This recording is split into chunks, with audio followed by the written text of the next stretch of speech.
കാസർഗോഡ് കുമ്പള സ്കൂളിൽ ഫലസ്തീൻ ഐക്യദാർഢ്യ മൈം ഷോ അവതരിപ്പിക്കാൻ അനുമതി നിഷേധിച്ചതിൽ വിദ്യാഭ്യാസ വകുപ്പ് അന്വേഷണം പ്രഖ്യാപിച്ചു. അടിയന്തരമായി അന്വേഷിച്ച് റിപ്പോർട്ട് നൽകാൻ മന്ത്രി വി ശിവൻകുട്ടി ആവശ്യപ്പെട്ടു.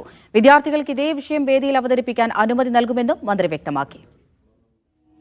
Kasaragod Kumbla government higher secondary സ്കൂളിൽ ഇന്നലെയാണ് പലസ്തീൻ ജനതയുടെ ദുരിതം വിഷയമാക്കിയുള്ള മൈം ഷോ തടഞ്ഞത്.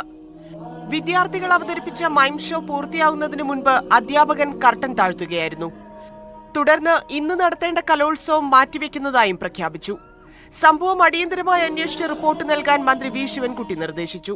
ഐക്യദാർഢ്യം പ്രഖ്യാപിച്ചുകൊണ്ട് ഏതെങ്കിലും ഒരു കലാരൂപം അവതരിപ്പിച്ചാൽ അതിനെ തടയുന്നതിന് വേണ്ടിയുള്ള അധികാരമൊന്നും ആർക്കും കൊടുത്തിട്ടില്ല. അങ്ങനെ ആരെങ്കിലും ഏതെങ്കിലും ടീച്ചർമാർ അങ്ങനെ ചെയ്തിട്ടുണ്ടെങ്കിൽ അത് വളരെ ഗൗരവമായി തന്നെ ഗവൺമെന്റ് കാണും. അതിന്റെ പേരിൽ യുവജനോത്സവം തന്നെ നിർത്തിവെക്കുക എന്ന് പറഞ്ഞാൽ അത് മര്യാദയാണ് കാണിച്ചിട്ടുള്ളത്. ഗസയിലെ ജനതയുടെ ദുരിതം വിഷയമാക്കിയുള്ള മൈം ഷോ തടഞ്ഞതിനെതിരെ പ്രതിഷേധം ശക്തമാണ്. അവിടെ മരിച്ചിട്ട് പൊടി ഓറനിരിച്ചിട്ടാണ് നമ്മൾ നടത്തിയത്, അല്ലാതെ വേറെ ജാതി മതം അതൊന്നും നമ്മൾ നോക്കിയിട്ട. പക്ഷെ വീട് നടന്നത് അതൊന്നും അല്ല, നമ്മൾ കളിച്ചിട്ട് പാതിയാകുമ്പോൾ താക്കി. MSFും SFIയും സ്കൂളിലേക്ക് മാർച്ച് നടത്തി. പ്രതിഷേധിച്ച വിദ്യാർത്ഥികളെ പോലീസ് ബലം പ്രയോഗിച്ച് നീക്കി. SKSSF, ഫ്രറ്റേണിറ്റി മൂവ്മെന്റ് എന്നീ സംഘടനകളും പ്രതിഷേധവുമായി രംഗത്തെത്തി. മീഡിയ 1 കാസർഗോഡ്.